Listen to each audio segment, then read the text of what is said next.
Welcome to the Never Too Early Fantasy Football Podcast, where it is never too early for fantasy football. My name is Jeff. And I'm Alex. As always, thank you for downloading, listening, liking, and commenting on our podcast videos. Please join our community by subscribing to us on the socials. Our handle on all platforms is at N2EFantasy. We are also available on all major podcasting apps by searching N2EFantasy. Alex, what do we have on today's show? Today's show is the Week 11 recap. So we will be going over all of the Week 11 games, and we will be talking about any points of interest. We will be covering the news from that week, as well as covering the injuries and any kind of potential insight over what we learned. So we can get started with the Thursday night matchup, which was the Bengals at Ravens. And this wasn't the matchup that we'd hoped for since Joe Burrow went out in the first half. But Jeff, why don't you take this over? I think there are more injuries as well. Oh boy, we lost, as you mentioned, Joe Burrow, Mark Andrews. Lamar was down for a bit there. And moving a little bit away from injuries here, there was the Flowers touchdown that should have been a touchdown. I can see Lamar feeding him into the next game to make this right. So that is something that is a possibility.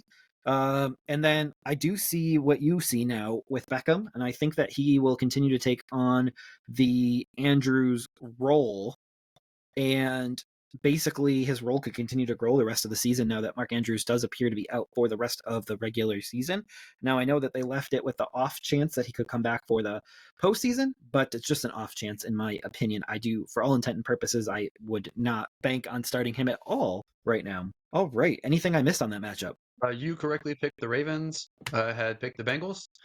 I mean, a lot of that was predicated on some, Joe Burrow being out for half of it, but Mark Andrews did get hurt. Like you said, we did see Lamar Jackson have an ankle injury for a hot minute, but he played through it. But ultimately, Ravens came up on top. So you got that one right. Yeah, I mean, I think, and I don't want to be a spoiler alertist here, but I think that that's going to be a theme this week. So we'll move on to the next matchup where we both did get correct. The Cardinals at the Texans. What were some of the things that you took away in this matchup? So the Cardinals made a game of it, and this was the first multi-interception week for CJ Stroud. They still kept firing, though, and they ended up getting the win, especially with a game winner with Tank Dell. So the connection there is pretty strong with the two rookies, Stroud to Tank Dell. I think that Kyler is starting to get fired up a little bit. So we'll see if that continues on into week 12. I'm not ready to declare him the for sure starter for the Cardinals next year because I don't know that yet. But if you play strong for the rest of the year, it makes them consider different options with the draft other than quarterback. So we'll see. Right now, 2 weeks in a row that the Texans had a strong run game, and again, it's Singletary with Dameon Pierce out, and it might be Singletary even when Dameon Pierce comes back. So he had his first back-to-back over 100 yards rushing of his career.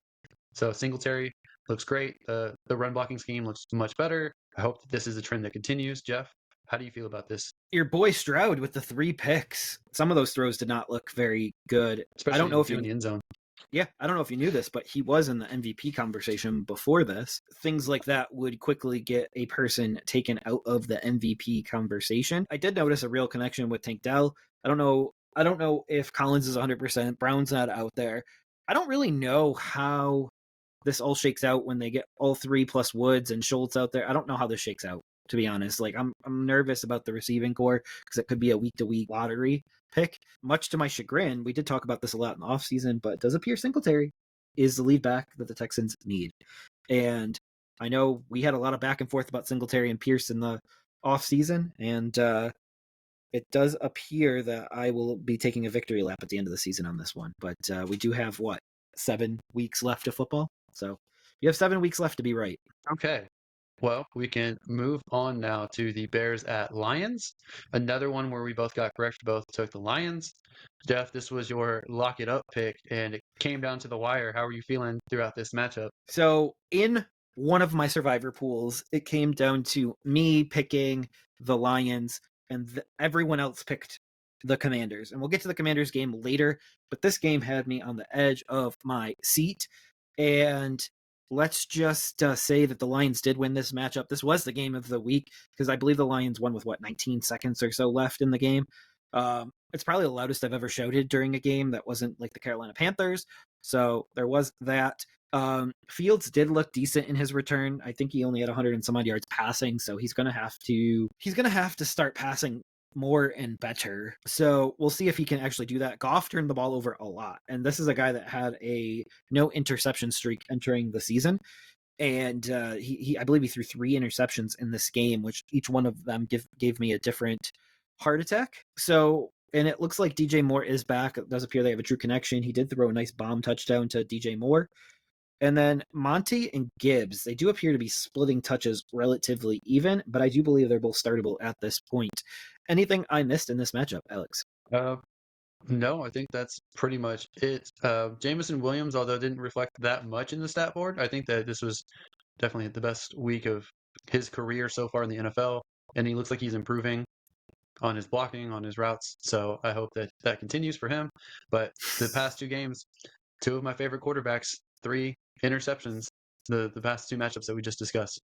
Hopefully that stops with this week, and Goff and Stroud both play better next week. Oh, right. So we can move on to the next matchup where we had the Cowboys at the Panthers. We both got this game right too, Alex. What were some of your takeaways from this matchup? It was kind of the beatdown that I expected because the Cowboys play very well against a bottom dwelling team, and I didn't think that Carolina would stack up against that defense very well. It's unfortunate for Bryce Young. It's still his rookie year, and I think it's unusual for rookies to be spectacular their first season, especially quarterbacks. So hopefully they can get that turned around for next year. I just don't see it improving much for the rest of the year. Though I think they have a little bit of a bounce back matchup next week against the Titans. We'll see if that pans out. But Dak looked okay. They didn't really need him to shoulder the load that much in this matchup. Pollard just had 12 rushes, but made the most of it. The passing game didn't really put up the fantasy stats that we would typically want for the Cowboys. So Brandon Cooks leading as the receiver there in yardage was interesting with just 42 yards. CeeDee Lamb owners have to be a little bit disappointed, but a Luke Schoonmaker touchdown sighting. So maybe the rookie could supplant Jake Ferguson at some point. I don't think it's quite yet, but that's pretty much it. There, Adam Thielen did Adam Thielen things, and he was the lone bright spot for the Panthers. So I completely agree with you. Jake Ferguson is in jeopardy for being replaced, if not this year, potentially next year.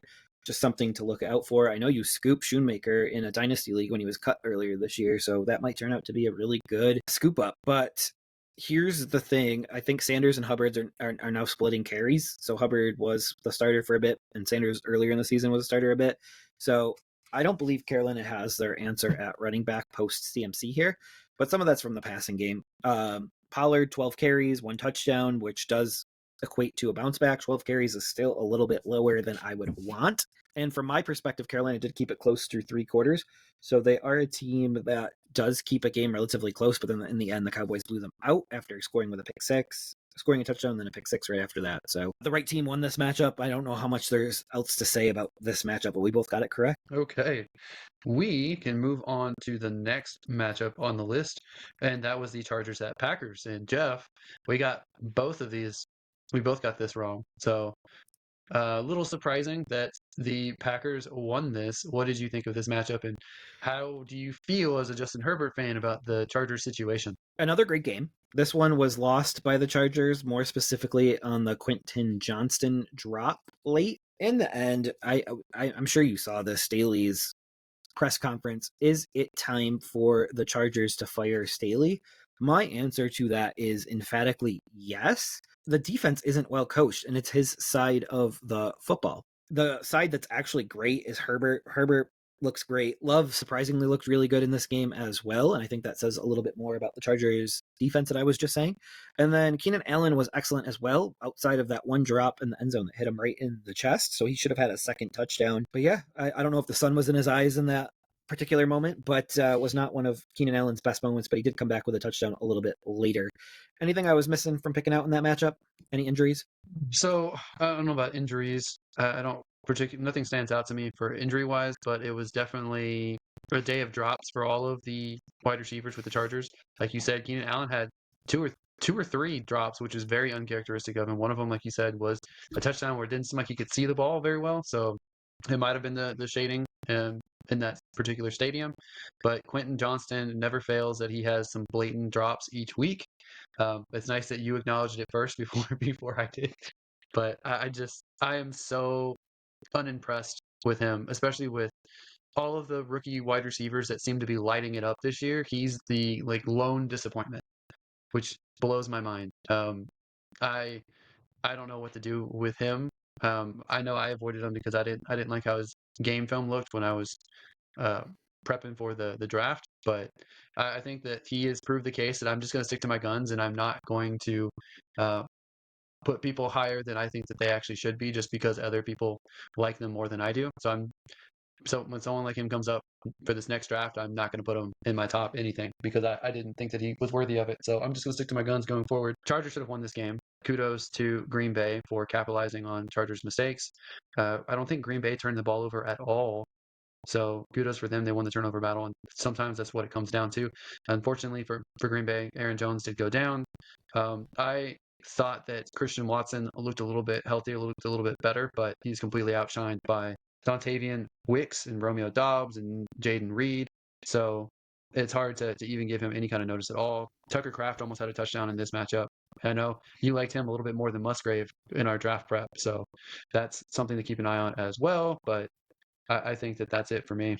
We can move on whenever you're ready. Yeah, just the last thing, Aaron Jones. We don't know how much time he's going to miss, and we will see. I think the backup running back, not Dylan, but also got injured in this matchup as well. But in the meantime, I guess you can start AJ Dillon, and I don't really say that super confident, but you can go ahead and start him. Hey, another matchup that both of us got correct. The Raiders at Dolphins. So we both picked the Dolphins. They won. But man, did the Raiders make it a close game. And there were times I thought the Raiders were going to tie it up, potentially win. Ultimately, the score just stayed the same, 20-13 for a long stretch here. So we eked that one out. Jeff, do you have anything on this matchup? A lot on this matchup, actually. As you had mentioned, it was a close one, which was surprising, but not so surprising. It looks like the Raiders are going to be a tough matchup every week. Devonta Adams is back. So it does seem like he is going to be the Fed target every week, which kind of hurts Myers a little bit. And Hill is having one of the most elite seasons ever by a wide receiver. He's at 1222, and he's on pace for 2,077 yards, which is over the 2,000-yard mark that he wanted to get in a season. So it's within his grasp and on the horizon. We'll see if he actually gets there. But if he does, he's probably the number 1 or number 2 overall pick going into next year's fantasy drafts, especially in redraft, especially in PPR. Achane returns, but hurts the same knee again. So Mostert is back to a must start. And I expect Achane to miss at least this upcoming Friday. But we get our very first Friday game, in case anyone is wondering here. But I think Mostert is back to being a must start, and we will see what that means going forward. Anything I missed on this matchup? Glad we both picked the Dolphins. Yeah. I think that's it. So now we can move on to the Giants at Washington. This is when we both picked Washington, and the Giants upset Washington pretty big. So the ended up winning 31-19, which is a little bit shocking. For me, Jeff, the big head scratcher here is Washington not really getting the ball to what I consider their big receiving playmakers. So Terry McLaurin, Jahan Dotson, I don't feel like they had enough involvement. And I know that Curtis Samuel got tossed out. He got ejected along with a Giants defender earlier on in the game. So he didn't really step up either. So I was expecting a little bit more from those guys, and it didn't happen. Whereas Darius Slayton ended up stealing the show for the Giants as well as Tommy DeVito. What do you make of this matchup and Tommy DeVito's 3 touchdowns, 0 turnovers? So what I make up of this matchup is there was a ton of commander turnovers, and that is a reason why the Giants won this game. Without those 6 turnovers, they do not win this game. Any other football team is not going to give up 6 turnovers. It feels like the Lions gave up 6 turnovers, give or take a little bit also. So that also, as we mentioned earlier, that was my survivor pick. Everyone else picked the Commanders. So I was rooting for the Commanders to lose during this matchup, and it did work out, and I won my very first Survivor League because of this.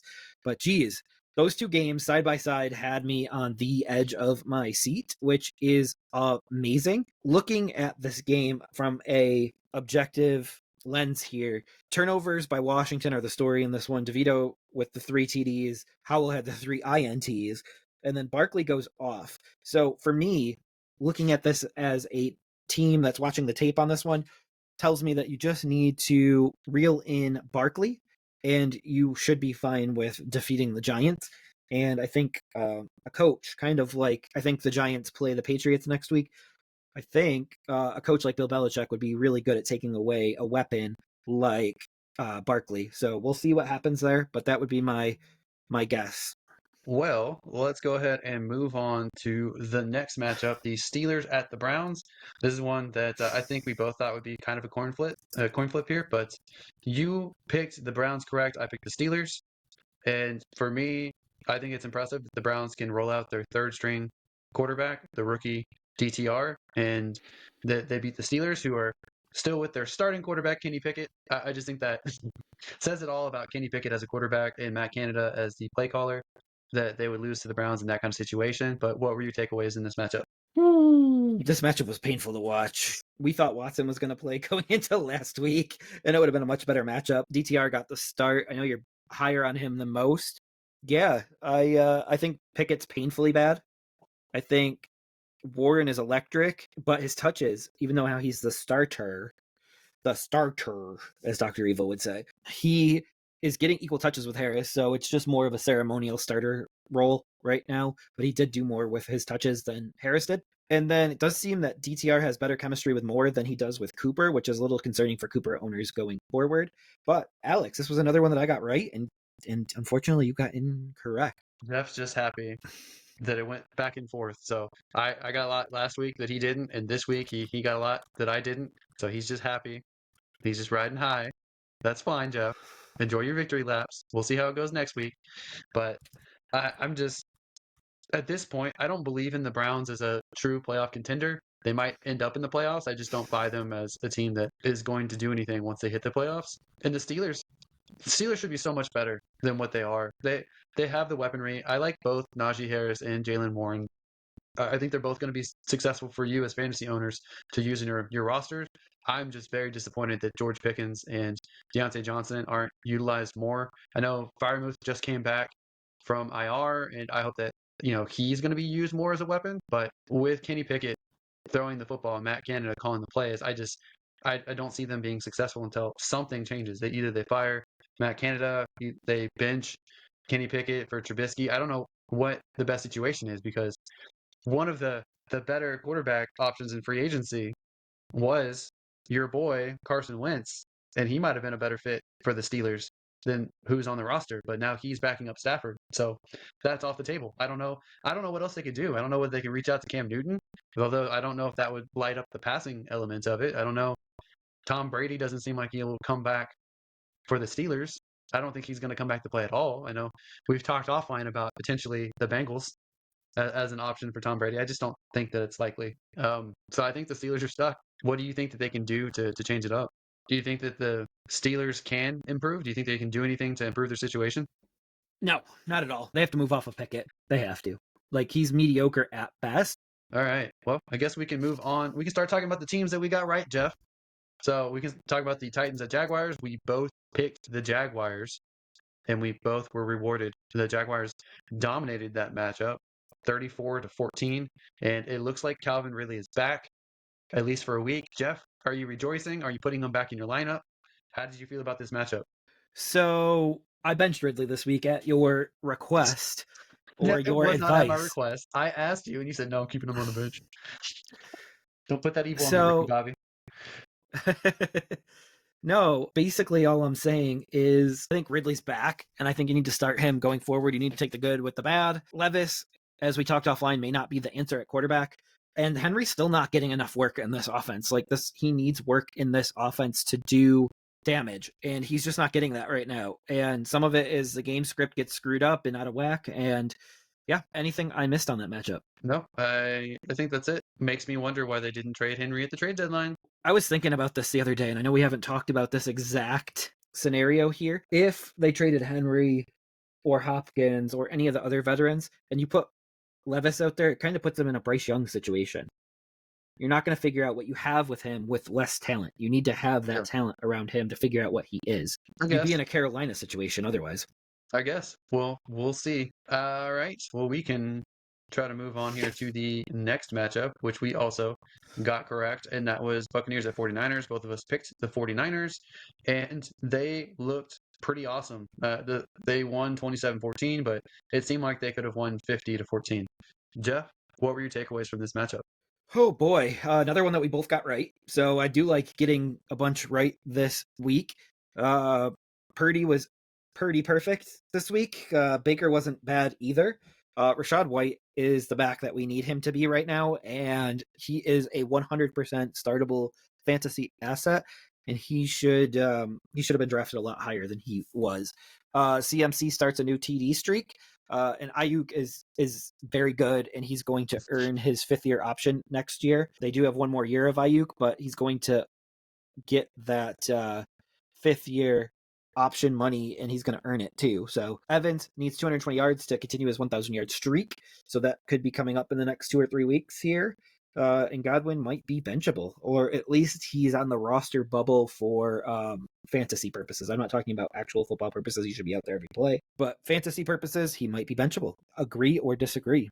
I can agree with that. The upside is there, but the results aren't. So I can see benching him, especially if you have a pretty good lineup.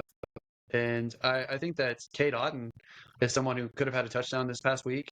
And I think that he's had a good stretch of games. So I think he is borderline tight end 1, top of the tight end 2 area. So he's someone that, if he's still in free agency, you should pick him up if you don't have a tight end option or you need a backup going into playoffs to make sure that you're good to go. My question for you for the 49ers is, should we be seeing more Deebo Samuel? I know he only had 1 carry. I expected him to have a couple more touches than what he had in this matchup. Yeah, absolutely. And we'll see if they can give more touches going forward. Anything else on this matchup? Where do you think that the 49ers defense will end up being the number 1 defense for the last stretch of the games, or do you think that's still going to be like Cleveland or Dallas or the Ravens? Like, I know we don't talk about defenses enough, but we're getting into fantasy playoff zone very shortly. What defense would you most want to roll with? Niners would be right up there. Dallas would be right up there. Any team that gets turnovers and scores on them, and Dallas seems to do that a lot. Like, I don't know if that's a fluke or what that exactly is. Okay, then. Well, I guess we can move on to yet another game we picked correct, and that was the Jets at the Bills. We both picked the Bills to win, and they sure did. It was enough where the Jets had to officially bench Zach Wilson. They finally gave up on Zach Wilson, put Tim Boyle in. Didn't seem to help much, Jeff. 32-6. Buffalo won that one. What was your take on this matchup? So Zach Wilson's benched, as you had mentioned. He's now the 3rd-string quarterback behind Boyle and Simeon. And I don't really know why they would go with Boyle right now. So that's like that's interesting to me, and we'll see how that pans out. And the Bills finally beat their kryptonite in the Jets, and forcing the ball to Diggs now seems to be off the table. And Shakir seems to be emerging as the 2nd option. Interesting, right? Well, it was mostly off of 1 really deep pass. So he only had 3 catches. One of them was for 81 yards. They are targeting him a lot more, though. They weren't doing that at all to begin the year or last year. Yeah, it seemed like they were trying to force feed Dalton Kincaid as well on some shorter routes. I wish that they had gotten him more into space and on some deeper looks as well. I do like that they went back to James Cook this week. I know we had some concerns the previous week that they might not be using him enough, but it looks like he's back on the table. The Jets just look so hapless. They're a team that, if Aaron Rodgers was playing, they would be a much deadlier team. They would at least have some offense going. We had talked earlier in the season that you really like Brees Hall. He's super talented, but he has not done much over the past few weeks. It's been very up or down, mostly down because Zach Wilson has regressed again. He started to look better, and then he just collapses. I feel like I laugh, but I also feel really bad for him because I just don't think that he has the confidence that he needs. I think he has talent, but his confidence is completely gone at this point. And for those of you who started Garrett Wilson or any receiving option, I feel really bad for you guys out there. That it's not going to get better with Tim Boyle. I don't even think it'll get better with Simeon. At this point, you're hoping that Aaron Rodgers is all of a sudden miraculously healed and comes back. Completely agreed, but also the Jets should not rush him back at this exact moment because I think that they should keep their eyes towards next year. There is a rumor out there that they want to try to trade for Devonta Adams in the offseason to reunite him with Rodgers, so we'll see if that actually does happen. But here's to hoping that actually does happen. That would be insane, in my opinion. I think the Raiders would have still a significant cap hit to be able to do that. I don't know at this point what the Jets would even offer to bring him in. I think they probably could make the cap work somehow with letting go some of the free agent receivers that they did. So Hardman, Mecole Hardman, his cap should be off the books. They could potentially get out of Lazard's contract, maybe, and maybe fit in Adams's contract there. But I just don't see the incentive for the Raiders to do that unless they really wanted to blow the team up. And right now, they're a team that should be adding pieces and not trading away. So it doesn't make sense to me, except for it makes sense for Aaron Rodgers. And that's pretty much it. Sometimes you do need to save players from themselves. I think this is one of those times. I don't think the Jets even make the playoffs right now. Yeah, I seriously doubt it as well. It seems like the primary race for the playoffs is outside of the top four division leaders. It's between Cleveland, Houston, Pittsburgh, Buffalo, maybe Denver right now.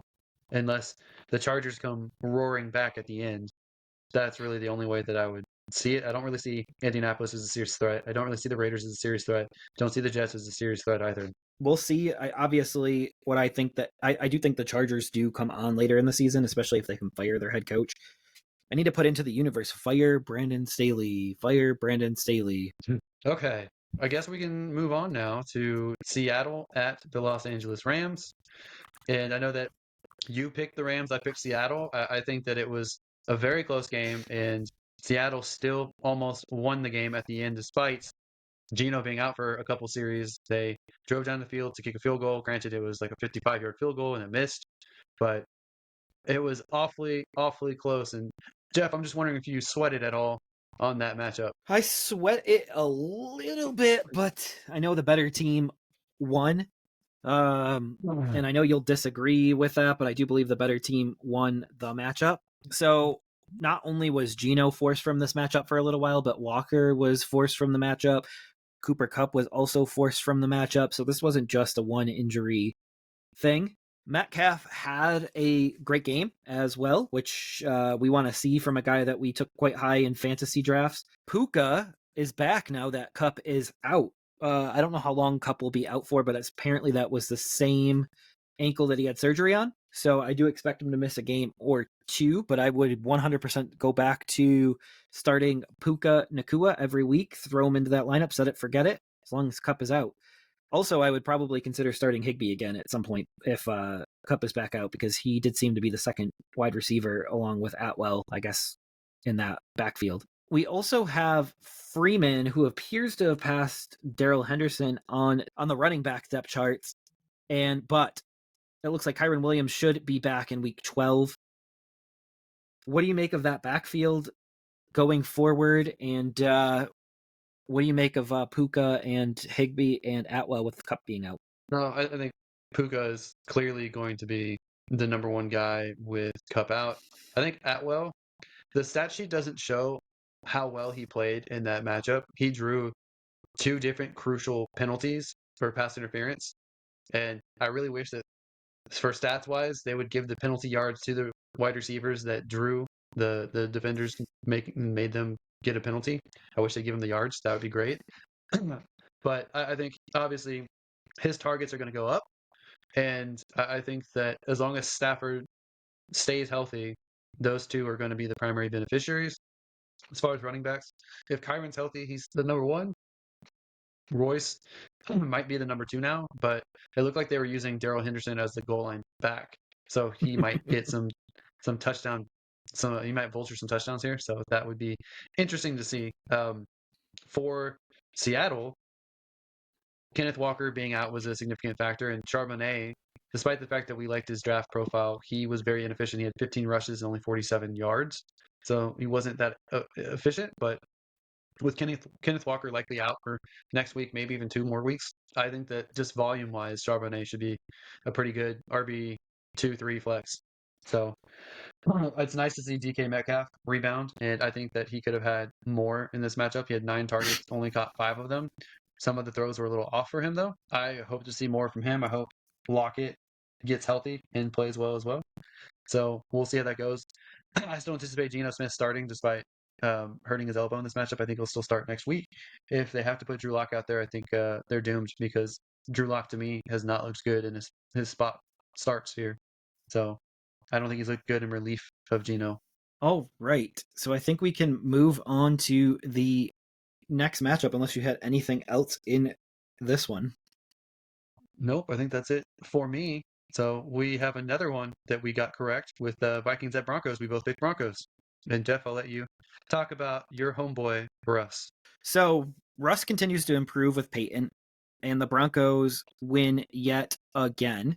So we both got right here. This was a potential lock, another lock that would have came down to the wire. Dobbs plays well as well. And Madison outtouches Chandler, but Chandler does seem to be the more effective back. I really wish that Minnesota would give Chandler some more carries here going forward.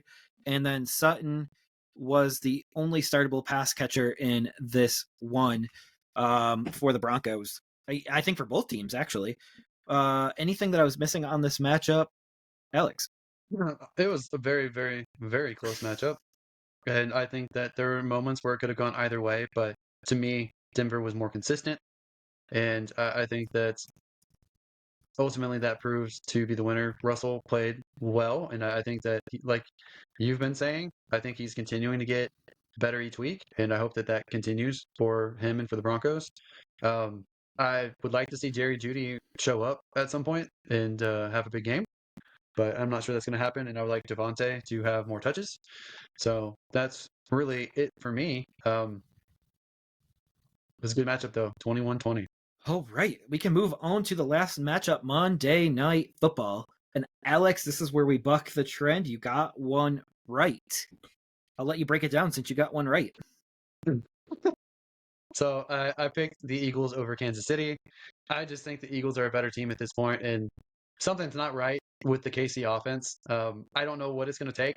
Maybe they'll finally realize that they actually need a wide receiver, and when Travis Kelce is struggling, that they need someone else because it's clearly not MVS. It's clearly not who they have on the roster right now.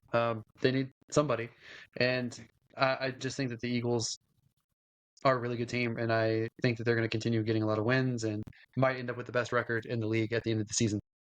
So that's how I feel about the matchup, but it really wasn't that high scoring for a lot of fantasy players. I know that Jalen Hurts had 2 rushing touchdowns, and that really helped. And I know that DeAndre Swift had a really good game with 76 rushing yards and a rushing touchdown, but no receiving touchdowns at all for the Philly receivers. Devontae Smith did have 6 catches for 99 yards. A.J. Brown, 1 catch for 8 yards. That's got a smart for all the A.J. Brown owners out there.